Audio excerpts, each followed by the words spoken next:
अस्सलाम वालेकुम my YouTube family, कैसी हैं मेरी प्यारी बहनें। मैं उम्मीद करती हूँ आप सब बिल्कुल ठीक ठाक होंगी, खैर आफियत से होंगी।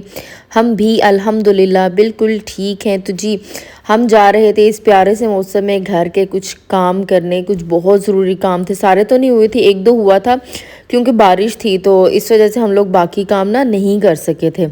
खैर जी, मौसम बहुत खूबसूरत था, बहुत मज़ा आ रहा था। इस मौसम में होता है जी, पकोड़े खाए जाते हैं, चाय पी जाती है, समोसे इंजॉय होते हैं। लेकिन हम लोग निकले हुए थे कामों से, काम करने भी ज़रूरी थे क्योंकि ना काफ़ी दिन से पेंडिंग आ रहे थे। इस वजह से हमने सोचा कि काम कर ही लेते हैं, बारिश भी इसी तरह इंजॉय हो जाएगी। और मेरा ना रोज़ा था उस दिन, तो मैंने इफ्तार भी रास्ते में ही की थी। रोल समोसे वगैरह जो कुछ भी होता है ना, सारा कुछ मेरे हस्बैंड ने दिला दिया था, तो फिर मैं रास्ते में खाती हुई आई थी।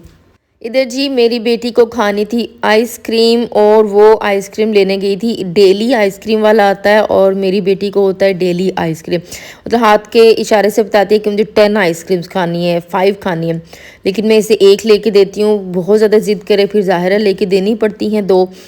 तो मैं इसे ना 2 आइसक्रीम ज़्यादा से ज़्यादा, इससे ज़्यादा मैंने लेके देती हूँ। अभी भी वो मुझे कह रही थी मम्मा और आइसक्रीम ले लूँ, मैंने कहा नहीं। खैर इसको काफ़ी टाइम लगता है ना, बच्चे जो होते हैं ना, एक चीज़ का दिल करता है फिर दूसरी का दिल करता है, इस तरह से करते रहते हैं। खैर आइसक्रीम ले ली थी जी, और 2 आइसक्रीम आज इसने ली थी। तो मैंने क्या डिवाइड किया था, एक 30 वाली ले लो, एक 20 वाली ले लो, क्योंकि बच्चों ने टलना होता नहीं है, कुछ भी कर लो, लिहाजा आइसक्रीम देना, इस ले के देना ना बहुत ज़रूरी हो जाता है। खैर जी, इसके बाद हम आ गए थे किचन में। किचन में क्या करना था, मेरे हस्बैंड के लिए ना मैंने कुछ सैंडविचेस बनाए थे, जो बेकरी से मिलते हैं ना सैंडविच, वो वाले। मैंने सोचा कि आज ना मैं वो वाले बना के खिलाती हूँ। और खाने में भी मैंने दाल चावल बनाए थे, बड़े मज़े के बने थे। वो मैं आपके साथ ना नेक्स्ट व्लॉग में उसकी रेसिपी ज़रूर शेयर करूँगी। ये वो वाले सैंडविच जो मैंने बनाए थे, तो मैंने सोचा मैं आप लोगों के साथ इसकी रेसिपी भी शेयर कर देती हूँ।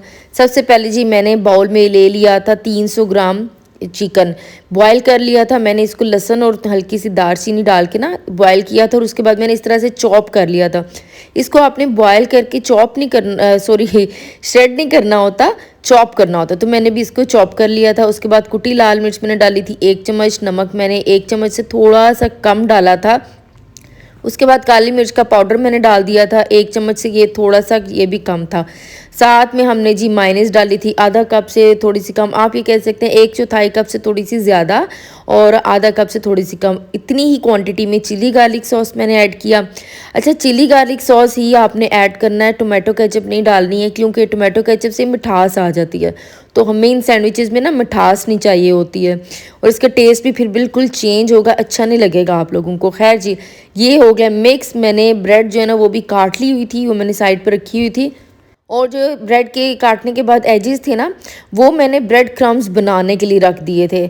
यहाँ पे मैंने एक स्लाइस लिया, उसके ऊपर पहले मैंने सिंगल लेयर वाला बनाया। तो उसके लिए मैंने क्या किया था, एक ब्रेड का स्लाइस इस तरह से कटर से कटा हुआ, उसके ऊपर मैंने चिकन स्प्रेड रखा था, 2 चम्मच मैंने डाला था। बहुत ज़्यादा आपने नहीं डालना है, वरना ना ओवर होता है, ब्रेड का टेस्ट नहीं फील होता। इसके ऊपर मैंने 1.5 चम्मच माइनीस डाली थी, और बारीक सी लेयर होती है माइनीस की, ज़्यादा आपने इसकी माइनीस नहीं डालनी है, थोड़ी थोड़ी माइनीस डालनी है। इस तरह से देखिए ना, बिल्कुल पतली सी लेयर है।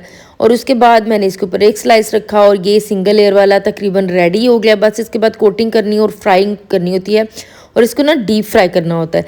सेकंड जो डबल लेयर वाला, उसके लिए मैंने क्या किया था, उसी तरह से ब्रेड स्लाइस लिया, इसके ऊपर मैंने चिकन स्प्रेड डाला, और ऊपर माइनीस डाली, वो फैला ली। उसके ऊपर मैंने दूसरा पीस रखा, और फिर से उसके ऊपर मैंने चिकन स्प्रेड डाल दिया। और उसके बाद मैंने क्या किया, फिर से माइनीस इसके ऊपर डाल के स्प्रेड की, और उसके बाद इसको कवर कर दिया। अच्छा, ऐसा है कि चिकन स्प्रेड जो है ना, बिल्कुल इस तरह से इसकी पतली सी कंसिस्टेंसी होनी चाहिए, बहुत ज़्यादा थिक होगा तो ब्रेड के स्लाइस पे इसने अकड़ जाना है कि भाई होन मैन, बिल्कुल भी नहीं फैलना, बिल्कुल भी ये ना फिर अच्छा नहीं बनेगा, आपकी ब्रेड टूट जाएगी इसके ऊपर स्प्रेड डालते डालते। लेकिन यह है कि ये नहीं बनेगा। खैर जी, ये तीसरा वाला देखें, ये प्रोसीजर है उसी तरह। अच्छा, इसमें मैंने बॉयल्ड एग्स भी शामिल किए हैं। अब जो ये लेयर लगेगी ना ट्रिपल लेयर में, आखिरी लेयर, उसमें बस ये फ़र्क होता है, माइनीस पहले लगाए, उसके ऊपर बॉयल्ड एग्स के स्लाइसेस छोटे छोटे रखे, और उसके ऊपर आपने टोमेटो केचप डाल देनी है, sorry chilli garlic sauce, ketchup नहीं चिली गार्लिक सॉस, इसमें सिर्फ चिली गार्लिक सॉस रेडी होती है। इस तरह से फिर मैंने सारों की अंडे से कोटिंग कर दी। अंडा सिंपल मैंने बीट किया हुआ है, कोई उसमें मैंने चीज़ नहीं डाली, सिंपल मैंने इस तरह से बीट किया हुआ है। और इसके बाद हमने क्या करना है जी, इसको डीप फ्राई कर लेना है। अच्छा, ये सिंगल लेयर वाले तो हो जाते हैं डीप फ्राई, कोई इशू नहीं होता, लेकिन जो डबल और ट्रिपल लेयर वाले हैं ना, उसमें थोड़ा सा प्रॉब्लम आता है। वो मैं आपको बताती हूँ कि किस तरह से करना है। इसको आपने लाइट गोल्डन करना है और तेज़ आंच नहीं रखनी है। आज मैं काफ़ी तेज़ बोल रही हूँ क्योंकि व्लॉग काफ़ी लंबा हो रहा है, तो मैंने कहा कि जल्दी जल्दी जो है ना इसको ख़त्म करते हैं, ताकि सारी डिटेल्स भी आ जाएँ आपके पास और जो है ना व्लॉग भी मेरा बन जाए, ज़्यादा लंबा, बहुत लंबा मज़ीद ना हो। इस तरह से आपने ना इसकी साइड्स जो होती हैं फ्राई होने में मसला हो तो आपने इस तरह से रोल कर करके इनको फ्राई कर देना होता है। चलो जी, यहाँ पे मैंने इसके बाद ये रेडी जब हो गई थी तो इसके ऊपर मैंने क्या किया था, उसके बाद मैंने माइनस डाली थी 2-3 चम्मच, और ये थोड़ी ज़्यादा हो गई थी, इस वजह से थोड़ी सी ना मुझे निकालनी पड़ी थी। कट लगाया था मैंने, क्योंकि कट माइनस लगाने से पहले लगाना होता है, लेकिन मैं ना असल में भूल गई थी। तो मैंने इस तरह से ब्रेड बाद में काट ली थी, यानी कि 2 हिस्से हो गए थे। और उसके ऊपर मैंने क्या किया था, उसके ऊपर शिमला मिर्च थोड़ी सी काट के डाली, टमाटर मैंने बीज निकाल के ना छोटे छोटे पीस करके इसके ऊपर डाल दिया। और उसके बाद जब मैंने सर्व किया था हस्बैंड को इतना कोई इन्हें पसंद आया था। ये बहुत मज़े के सैंडविच होते, मतलब बेकरी से भी कई गुना मज़े के ही बनते हैं। और देखें, रीज़नेबल प्राइस में बन जाते हैं, महंगे भी नहीं होते और ज़बरदस्त होते हैं। उसके बाद जी आती है चटनी। चटनी मैंने एक्सेल में ना फ्रीज़ करनी थी। ये चटनी मैंने एक दफ़ा बनानी है और पूरा महीना आराम से चल जाना है। बस क्यूब्स बना के रख दूँगी और क्या होगा कि जब यूज़ करनी, एक क्यूब निकाला, चटनी बनाई और बस। अच्छा, यहाँ पे धनिया पुदीना मैंने डाला था, थोड़ी सी प्याज डाली थी, लेमन जूस डाला था। उसके बाद मैंने दही डाला, अनारदाना डाला। अच्छा, दही बहुत ज़्यादा नहीं डालना और पानी तो बिल्कुल भी नहीं डालना, और नमक भी नहीं डालना, क्योंकि जब हम नमक डालते हैं ना उससे क्या होता है, ये चटनी काली हो जाती है फ्रिज में या फ्रीज़र में, इससे काला नहीं होने देना है। और जो अनारदाना मैंने काफ़ी सारा डाला था। प्याज मैंने हल्का सा डाला था, बहुत ज़्यादा प्याज नहीं डाला है। छोटे साइज़ का एक टमाटर भी डाल लिया था। हरी मिर्चें तो मैंने आपको बताया। अच्छा, दही मैंने क्यों डाला है, दही डालने से भी ये काली नहीं होती है, क्योंकि बहुत सी मेरी बहनें हैं जिनको इशू होता है कि जी ये काली हो जाती है चटनी फ्रीज़ करने से ज़्यादा अरसा। लेकिन मेरी ये चटनी जो है ना बिल्कुल भी ये काली नहीं होती। उसकी रीज़न ये है कि इसमें मैं दही डालती होती हूँ, और हाँ, आइस क्यूब्स भी 2 मैं डाल लेती हूँ, उससे भी ये नहीं होता। यहाँ पे मैंने जी इसमें डाल दिया था मोल्ड्स में। अब मेरे से मसला है, मैंने मोल्ड्स में, इन मोल्ड्स को ला के ना घर में बड़ी गलती की हुई है, क्योंकि जो सिलिकॉन वाले मोल्ड होते हैं ना वो ज़्यादा बेटर होते हैं। तो मैंने इस वजह से अब ये सोचा कि मैं नेक्स्ट जब लाऊंगी, लेकिन जब ये ख़राब हो जाएंगे ना तब लेके आऊँगी, तो उस वक्त ना मैं सिलिकॉन वाले लेके आऊँगी। बाकी जो चटनी रह गई थी कुछ मैंने इस तरह से बॉक्स में डाल दी थी, यानी कि जार में, और फ्रिज में रख दी थी। ये 2-3 दिन में ख़त्म हो जाएगी। और फिर भी जो जग के साथ रह गई थी ना, उसमें मैंने दही डाल के वो भी मैंने आज के लिए रेडी कर ली थी। चलो जी, यहाँ पे हमारी ये चटनी हो गई रेडी, डन हो गया आज का काम। उसके अलावा मैंने टमाटर जो है ना उसका पेस्ट फ्रीज़ किया हुआ था इसी तरह से मोल्ड्स में, वो भी मैंने इस तरह से निकाल के रख लिया था, क्योंकि हांडी ना बड़ी आसानी से बनती है अगर ये चीज़ें पहले से आप तैयार रखें।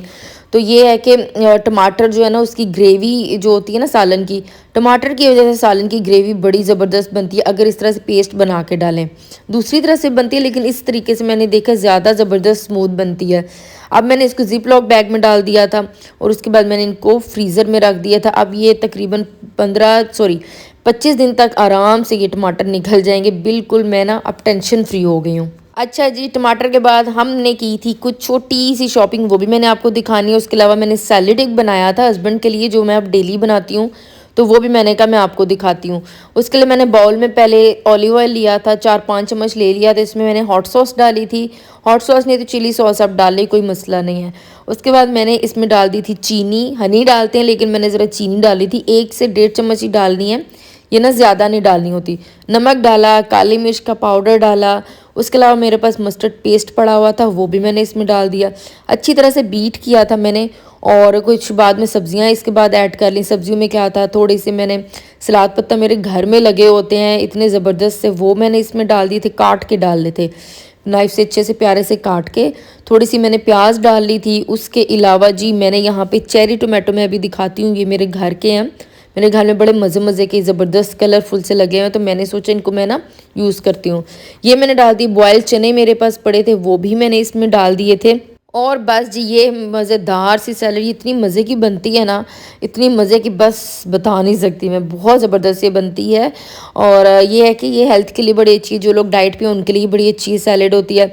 बस ये बना लें, फ्रिज में ठंडी ठंडी करके खाएं और अपना वेट भी लूज़ करें और मज़े भी करें। चलो जी, सैलेड अब जा रही है जी हमारी फ्रिज में। इसके बाद मैं आपको दिखाती हूँ जो मैंने शॉपिंग की थी। हमारे घर के पास है जी $1 शॉप, तो उस पे ना हम लोग कभी कभी जाते हैं तो जो चीज़ें घर की ज़रूरत की होती हैं वो ले आते हैं। मैंने ये चीज़ें लाई थी, कुछ और भी चीज़ें थी, मतलब चूड़ियाँ भी थी मेरी बेटी की, और मेरी वो मैंने जो दे दी थी मेरी बेटी को, तो वो उसने स्टैंड में लगा दी थी। इसके अलावा ये चीज़ें हैं, इनमें स्पून्स हैं, उसके बाद ये बास्केट है छोटी सी, इसकी मुझे बहुत ज़्यादा ज़रूरत थी, ये मैंने ली थी। इसके अलावा भी एक बास्केट थी, ये बड़ी प्यारी प्यारी बास्केट्स मुझे मिली थी, तो ये मैंने फ़ौरन से ली थी। इसका इनका जो कलर है ना, ये मुझे बड़ा अच्छा लगा था। डिज़ाइन तो लगा ही लगा था, लेकिन कलर भी बड़ा प्यारा सा था। उसके अलावा मैंने वो जो ब्लू कलर का बाउल है वो मैंने लिया था, और साथ ही साथ जी मैंने कप लिए थे। कप का मैंने एक सेट लिया था, और साथ में 2 मग्स मैंने लिए थे। मग्स मैंने मतलब कप टाइप जो मग्स होते हैं ना, वो लिए थे, क्योंकि मुझे लावा केक बनाना है, तो उसके लिए ये वाले जो कप्स हैं ना, ये बहुत ज़रूरी होते हैं। ये देख लें जी, ये हमारी सारी शॉपिंग है। उसके अलावा ड्राइंग के लिए ना, मेरी बेटी को ड्राइंग का बहुत ज़्यादा शौक़ है, तो मैंने क्या किया था, उसके लिए ड्राइंग की वाली बुक जो होती है वो भी मैं ले आई थी, और कलर्स भी लेके आई थी। ये सारी चीज़ें थी जी। और जो महंगाई है, मैं तो बड़ी परेशान हुई थी देख के, लेकिन चलो कभी कभी चीज़ें ज़रूरी होती हैं, लेनी पड़ती हैं, उस वक्त ना नहीं कंप्रोमाइज़ कर पाया जा सकता। लिहाजा मैंने ये जो ज़रूरी चीज़ें थी यही ली थी। कोई भी मेरी कोशिश होती है फ़जूल चीज़ नहीं लूँ, एक्स्ट्रा कोई चीज़ नहीं, बस उतनी लूँ जितनी ज़रूरत है। और इधर जी मेरी बेटी आ गई थी। मेरी बेटी मुझे कह रही थी कि मम्मा मेरे कलर्स भी दिखाएं, तो मैंने कलर्स भी रखे थे साथ उसके। और एक चीज़ और थी, और वो था जी छोटा सा हैंड फैन था, बड़ा प्यारा सा ना, तो वो उसने लिया था, वो भी मैंने साथ में रखा था, और वो बड़ी खुश हो गई थी कि मेरी चीज़ें भी अब मामा दिखा रही हैं। कप्स जी, हाँ, साथ साथ मैं हर चीज़ की यहाँ पे प्राइसेस भी बता रही हूँ कि क्या क्या है। 470 का कप था, ये मग्स 220 ईच था, साथ जो बाउल था वो 300 का था। बास्केट्स की मैंने दिखा दी। 230 जो है ना, 230 के फोक और स्पून्स थे। और जो कलर्स थे उसकी भी प्राइसेस उसके ऊपर लिखी थी, मतलब 200 का कलर्स थे, और 240 का जो है ना मिनी फ़ैन था। खैर जी, ये सारी मेरी चीज़ें थी, और ये सारी चीज़ शॉपिंग थी। देखें कितना प्यारा सा फ़ैन है। साथ में मेरी बेटी भी खड़ी हुई है दिखाने के लिए कि जी ये बस अब मेरी मम्मा दिखा रही हैं। खैर जी, ये था मेरा छोटा सा व्लॉग। मैंने सोचा मैं आपके साथ शेयर करूँ। मैं बहुत रेगुलर नहीं आ पाती हूँ, बट मैं कोशिश करती हूँ कि मैं रेगुलर आऊँ। कोशिश के बावजूद उस तरह से नहीं हो पाता, लेकिन इंशाल्लाह आहिस्ता आहिस्ता मैंने ये इस कोशिश में ना कामयाब हो जाना है कि मैं रेगुलर आऊँ। मतलब मेरी कोशिश है कि एक दिन छोड़ के एक दिन व्लॉग बनाया करूँ। उस चीज़ पे मैं इंशाल्लाह आऊँगी, क्योंकि दूसरा चैनल है ना, उसको भी साथ साथ हैंडल करना होता है, फिर थोड़ा सा मेरे लिए मुश्किल हो जाता है। बट इंशाल्लाह अल्लाह ताला जो है ना मुझे हिम्मत देगा, तो मैं मज़ीद अच्छे अच्छे व्लॉग्स बनाया करूँगी। तो ये मेरा आज का व्लॉग था। मेरी बहनों ने सब्सक्राइब कर देना भाई चैनल को। अगर आपने अभी तक सब्सक्राइब नहीं किया, आप भूल गए हैं, तो जल्दी से सब्सक्राइब कर लें। अल्लाह ताला आपके खुशियों में बरकतें दे, आपकी ज़िंदगी में बरकतें दे, और आपको हर दुख हर परेशानी से हमेशा दूर रखे। तो जी मिलेंगे नए व्लॉग के साथ, तब तक के लिए अल्लाह हाफिज़, अल्लाह निगहबान, और अपनी प्यारों का रखें ढेर सारा बहुत सारा ख्याल।